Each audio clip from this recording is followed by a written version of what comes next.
I've calculated the air resistance and velocity for maximum impact.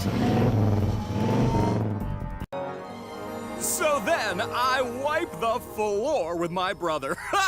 Really, Thor's not that strong. I am much more powerful and better looking, I must say. Okay? Ooh, I'm more than okay.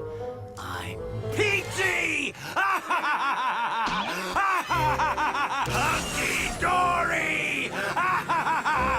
So, while Thor the Boar and his little hero friends are down for the count, I steal an infinity fractal right out from under his Norse nose. Excuse you, I was talking. Oh, brother!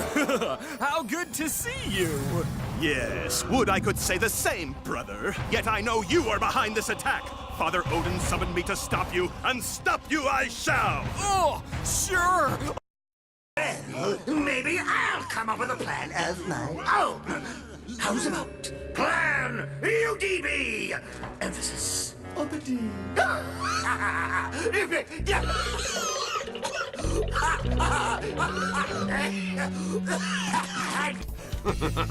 My newfound power is too much for them. Now, evil recruit, we have nastiness to attend to.